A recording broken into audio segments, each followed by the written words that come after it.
नमस्कार। आज की खबरें मैं आप तक पहुंचा रहा हूं टाक होटल राजसमंद से। जल चक्की पर स्थित इस होटल में अच्छे खासे रूम हैं, खाना भी बड़ी अच्छा है, वो भी बड़ी किफ़ायती दरों पर। और मज़े की बात है कि ये बात मैं आप तक निःशुल्क पहुंचा रहा हूं। चलिए कभी आनंद लीजिएगा इनका भी। और अब चलते हैं खबरों की तरफ। खबर पहली है भारतीय जनता पार्टी युवा मोर्चा से जुड़ी हुई खबर है, जिन्होंने आज एक ज्ञापन दिया। और ज्ञापन छोटी सादरी चित्तौड़ में उनके किसी कार्यकर्ता की हत्या से जुड़ा हुआ ज्ञापन है। और बताया जा रहा है कि छोटी सादरी में उनका एक कार्यकर्ता विकास प्रजापत, उसकी हत्या कर दी गई। और उसका जो आरोप लगाया जा रहा है इस ज्ञापन के माध्यम से, वो वहाँ के राजनीतिक कारणों की तरफ इशारा करता है और बताता है कि राजनीतिक कारणों के कारण इसमें हत्या हुई है। और इसमें कांग्रेस पार्टी के नेताओं की भूमिका बताई जा रही है। साथ ही इस ज्ञापन में कहा गया है कि ये जो कार्यकर्ता जिसकी हत्या की गई है विकास प्रजापत, उसको मुआवजा दिया जाए। 50 लाख के मुआवजे की मांग की गई है और एक सदस्य को सरकारी नौकरी दिलाई जाए। तमाम लोग वहाँ मौजूद थे ओबीसी मोर्चा के। उनके साथ भारतीय जनता पार्टी राजसमंद विधानसभा की विधायक दीप्ति माहेश्वरी भी मौजूद थी और उनके साथ वहाँ तमाम कार्यकर्ता इस प्रदर्शन में मौजूद थे। सुनिए वहाँ राजसमंद विधायक ने क्या कहा। मुझे नहीं लगता है कि इससे दुखद कोई चीज़ हो सकती है कहीं भी।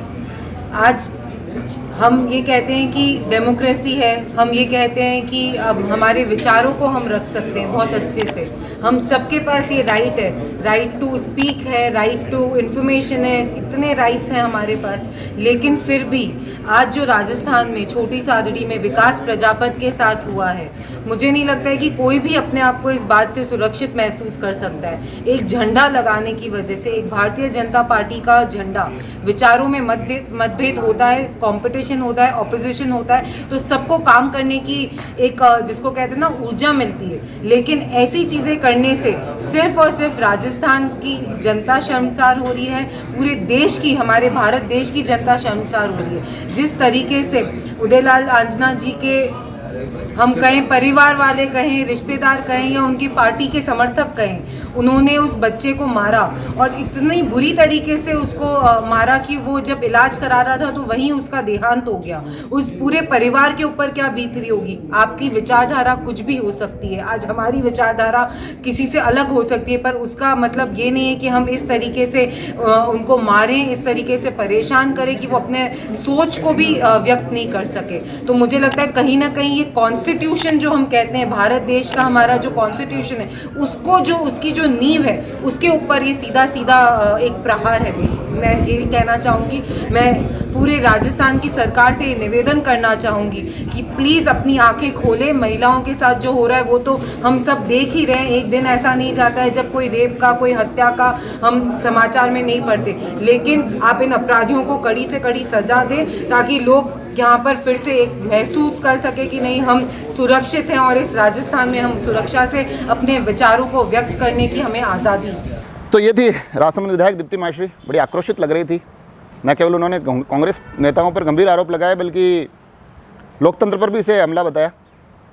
अन्य जो भारतीय जनता पार्टी के कार्यकर्ता थे वो भी कांग्रेस की इस कार्यप्रणाली को लेकर नाराज़ लग रहे थे, इस घटनाक्रम को लेकर आक्रोशित लग रहे थे और अपना विरोध वहाँ जता रहे थे।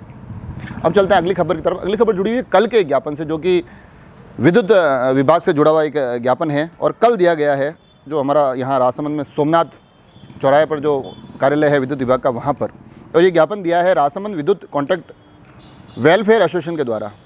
उन्होंने ये ज्ञापन दिया है अजमेर विद्युत वितरण निगम लिमिटेड के अधीक्षण अभियंता को। और इस ज्ञापन के माध्यम से उन्होंने कहा है कि अभी हाल ही में जो LRC के अंतर्गत जो रेट माइनस की गई है वो उचित नहीं है।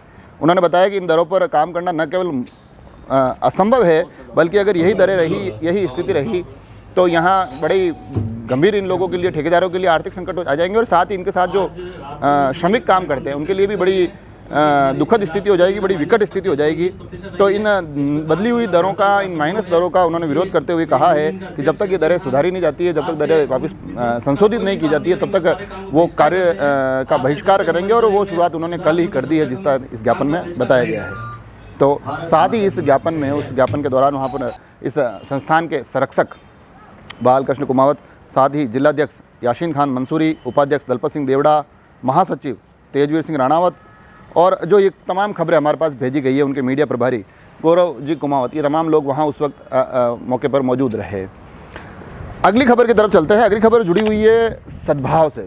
सद्भाव जब मैं बोलता हूँ तो सीधा संबंध मेरा होता है जो ये 4 लेन है हमारी राजसमंद से उदयपुर, गोमती से उदयपुर तक की, उससे जुड़ा। और उससे जुड़ी हुई उन्होंने एक जानकारी मेरे साथ साझा की है। उन्होंने बताया है कि जो सड़क के किनारे जो उन्होंने ज़मीन एक्वायर की गई है मगर जो उपयोग में नहीं आ रही थी, उस ज़मीन को पुनः ये हाईवे अथॉरिटी अपने पास ले रही है। और बताया जा रहा है कि इसके माध्यम से वहाँ ड्रेनेज सिस्टम और कुछ सड़क को दुरुस्त करने के काम किए जाएंगे।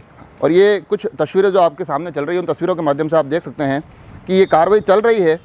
खबर इसमें ये बनती है, खबर जो मुझे भेजी गई है उसके माध्यम से, कि ये जो तमाम गोदाम और इन चीज़ों को से ये ज़मीन पुनः ली जा रही है, ये जो वहाँ अगर कुछ खाने की होटल, गोदाम या जो भी गतिविधियाँ चल रही है उनसे ज़मीन वापस ली जा रही है, तो इसमें ये चाहते हैं कि तमाम लोग सहयोग करें।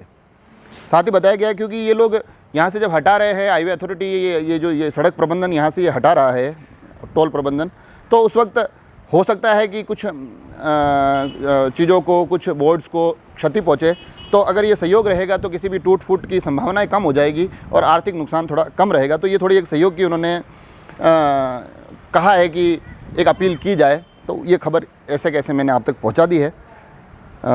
अगली खबर तो नहीं है, एक सुझाव है और मैं चाहता हूँ इस कार्यक्रम के माध्यम से सुझाव सुराणा साहब जो हमारे गुरुदेव हैं उन्होंने भेजा है। उन्होंने कहा है कि अभी जो हालिया राजसमंद में गणगौर का एक मेला हुआ था, उस मेले में व्यवस्था ये की गई थी कि जो सड़कों पर जो मवेशी घूमते हैं, अगर सड़कों पर कुछ गोवंश घूमते हैं तो उनको इस रैली से दूर रखने के लिए इस बार कोशिश की गई थी। कहीं पर बाड़ों में बंद किया गया था ताकि ये यात्राएं, ये गणगौर की सवारी निर्बाध रूप से चलती रहे। तो उन्होंने कहा है कि ऐसी कुछ व्यवस्था की जाए कि ये स्थिति परमानेंट रहे। साथ ही अगर इसमें अगर उन पशु मालिकों की कोई लापरवाही दिखती है तो उनके ऊपर भी जुर्माने का एक प्रावधान रहना चाहिए ताकि ये चीज़ें कम हो, अन्यथा इनसे कभी न कभी कोई बड़ी दुर्घटना होने की संभावना है। तो मैंने सोचा ये सुझाव भी, क्योंकि उन्होंने मेरे को भेजा है तो मैं आप तक पहुंचा दूं। आपके पास भी ऐसे कोई सुझाव हो तो आप मुझे भेजिए। हम कोशिश करेंगे कि इस कार्यक्रम के माध्यम से आप लोगों तक पहुंचाएं। कोई खबर हो तो हमें भेजिए। कोई समस्या या कोई विषय ऐसा हो जो आपको लगता है कि हमको इस कार्यक्रम के माध्यम से उठाना चाहिए तो वो भी हमें भेजिए। नंबर आपके पास स्क्रीन पर आए गए हैं। चैनल को सब्सक्राइब करना ना भूलें। जुड़े रहे राजसमंद एक्सप्रेस से। धन्यवाद।